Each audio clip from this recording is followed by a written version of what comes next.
भारत सरकार कचरे से ये क्या बना रही है। इसे देखकर अमेरिका और चाइना जैसे देश भी सदमे में चले गए हैं। जी हाँ, अगर हम आपसे कहें कि कचरे से अब पेट्रोल डीजल जैसे फ्यूल बन सकते हैं तो क्या आपको यकीन होगा? नहीं ना, लेकिन ये 100% सच है। वहीं ये जानकर भी आपको हैरानी होगी कि जिन सड़कों पर आप चलते हैं, अपनी गाड़ियां दौड़ाते हैं, वो सड़कें इसी वेस्ट मटेरियल यानी कचरे को रिसाइकल करके बनाई जा रही है। भारत के 11 राज्यों को जोड़ने वाली तकरीबन 1 लाख किलोमीटर लंबी सड़क को बनाने का काम कचरे से किया गया है। और इस काम में केवल भारत सरकार ही नहीं जुटी, बल्कि देश के कई नौजवान और लोग भी जुटे हैं। तभी तो राजस्थान के एक नौजवान ने कचरे का इस्तेमाल करके फैब्रिक बना दिया। वैसे आपको जानकर हैरानी होगी कि भारत दुनिया के करीब 25 देशों से कचरा इंपोर्ट करता है। अब ये सुनकर आप भी शॉक रह गए होंगे। तो चलिए आपको फटाफट बताते हैं कि भारत के इस कचरे के पीछे का राज क्या है। दरअसल भारत हर साल दूसरे देशों से तकरीबन 4.3 करोड़ टन कचरा खरीदता है। इसमें से कुछ तो ई वेस्ट होता है और कुछ होता है प्लास्टिक वेस्ट। इसमें वो प्लास्टिक वेस्ट भी शामिल होता है जिन्हें आप रिसाइकल नहीं कर सकते।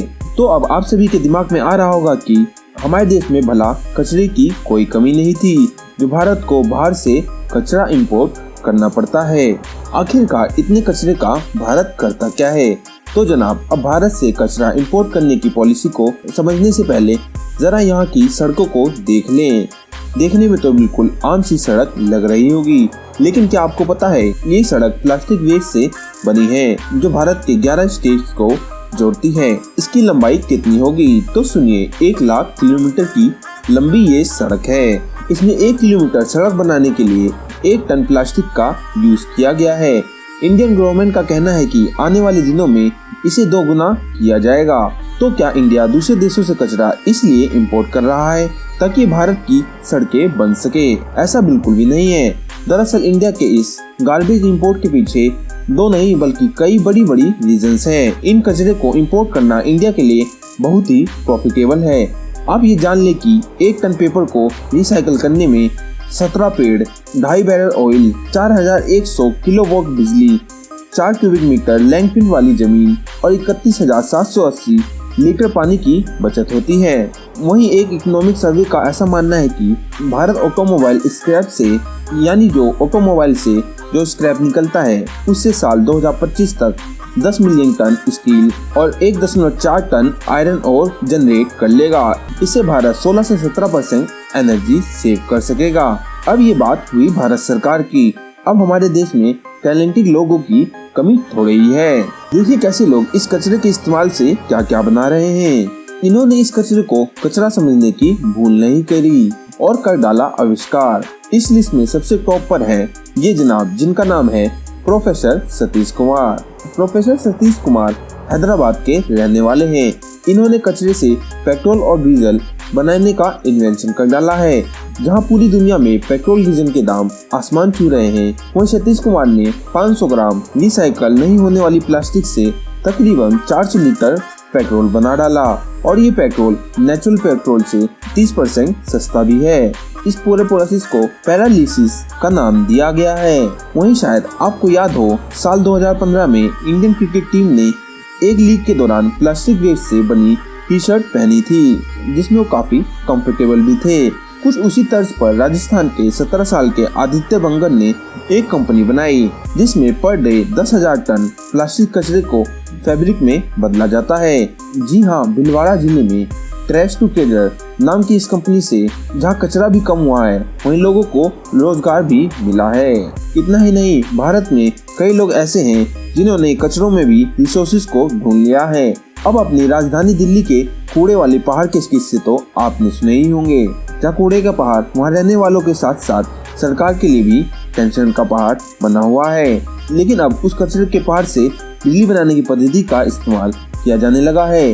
दरअसल गाजीपुर के कचरे के पहाड़ के पास एक प्लांट में इससे बिजली बनाई जा रही है। IF&LS के वेस्ट टू एनर्जी प्लांट में दिल्ली के मुसीबत वाले कचरे को न सिर्फ फ्यूल की तरह इस्तेमाल किया जाता है, बल्कि इससे बिजली बनाकर घरों में सप्लाई भी की जा रही है। गाजीपुर में 2000 टन रोजाना कचरे की खपत क्षमता वाला प्लांट पिछले साल से शुरू हुआ था। हालांकि इस ऑपरेशन की खपत 1300 टन प्रतिदिन ही रखी गई है। मतलब गाजीपुर पहुंचने वाले 2500 टन में से 1300 टन कचरा इस प्लांट में खपत हो जाएगा, जिसे प्रोसेस करके बिजली बनाने के लिए इस्तेमाल किया जाएगा।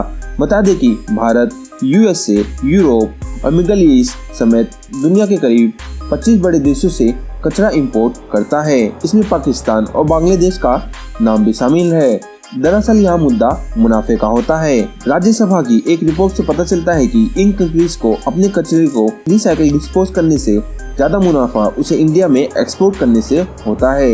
इसी रिपोर्ट में दिए गए एग्जाम्पल से इसे इस तरह समझा जा सकता है, यूएसए यूरोप में अपने कंप्यूटर वेस्ट को अपने कंट्री में डिस्पोज करें तो इसके लिए उन्हें $20 यानी कि 1500 का खर्च करना होगा, जबकि अगर इस कंप्यूटर को इंडिया के वेस्ट मार्केट में भेजा जाए तो यूएस और यूरोप को इसका कॉस्ट आधा यानी 750 ही पड़ेगा।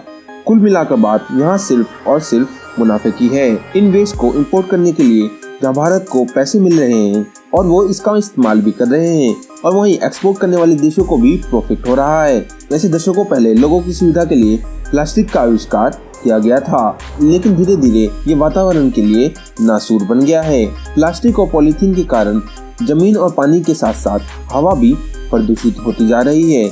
बता दें कि पिछले 50 सालों में हमने अगर किसी चीज का सबसे ज्यादा इस्तेमाल किया है वो है प्लास्टिक। साल 1960 में 50 टन प्लास्टिक बनाया जा रहा था हर साल, जो आज बढ़कर 300 करोड़ टन के पार हो चुका है।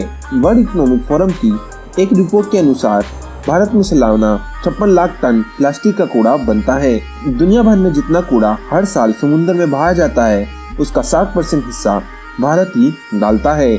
सोचिए दोस्तों, क्या होगा समुद्र का, क्या होगा हमारी जमीन का। सिर्फ हमारी खेती की जमीन वो ना अनउपजाऊ होती जा रही है, प्लास्टिक वेस्ट के चलते समुद्री जलीय जीव बुरी तरीके से प्रभावित हो रहे हैं। और हम सब जानते हैं कि फूड चेन भी कोई चीज है, इकोसिस्टम भी कोई चीज है। अगर हमारे समुद्र में कचरा डालने की वजह से समुद्री जीव नष्ट हो गए, कोरल रीफ को नुकसान होगा तो वहाँ का इकोसिस्टम गड़बड़ा जाएगा। तो न सिर्फ समुद्र का इकोसिस्टम गड़बड़ा जाएगा बल्कि वहाँ से वातावरण भी चेंज हो जाएगा। क्लाइमेट चेंज का असर बारिश पर भी पड़ सकता है, ठंडी गर्मी का असर पड़ सकता है। बहुत कुछ ऐसा है जो बहुत घातक हो सकता है। इसलिए पूरी दुनिया को कोशिश करनी चाहिए कि प्लास्टिक का यूज पूरी तरीके से पहले तो बैन कर देना चाहिए।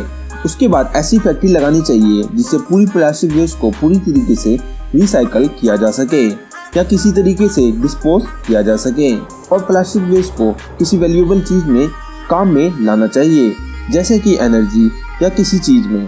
वैसे हमारे देश में फैब्रिक बनाया जा रहा है प्लास्टिक से, उसी तरीके से अगर हम प्लास्टिक का वेस्ट सड़कों और फैब्रिक बनाने में किया जाए तो कुछ दशकों में प्लास्टिक धरती से गायब हो जाएगा, मतलब साफ हो जाएगा, और धीरे धीरे हमारी पृथ्वी हील होने लगेगी। कचरा बुरा नहीं है, कचरे में भी अपॉर्चुनिटी खोजी जा सकती है। एक अच्छा रोजगार का मीडियम भी है। जो हमारे देश में बेरोजगारी फैली हुई है, हम उन लोगों से कहना चाहते हैं थोड़ा इस तरफ भी ध्यान दें और इस तरफ भी थोड़ा तलाशें। यहाँ पर करियर बन सकता है। आप यहाँ पर बड़े व्यापार या एंटरप्रेन्योर बन सकते हैं अगर आप मेहनत करें और सही तरीके से दिमाग लगाएं तो। भारत में इस हिसाब से कचरा फैला हुआ है कि अगर उसे सही तरीके से मैनेज किया जाए तो भारत के हर लड़के को रोजगार मिल सकता है। दोस्तों, आपको कैसी लगी हमारी जानकारी? अगर अच्छी लगी हो तो अपने दोस्तों के साथ शेयर करें और वीडियो को लाइक और चैनल को सब्सक्राइब कर लीजिए। और आपका वीडियो अंत तक देखने के लिए बहुत बहुत धन्यवाद।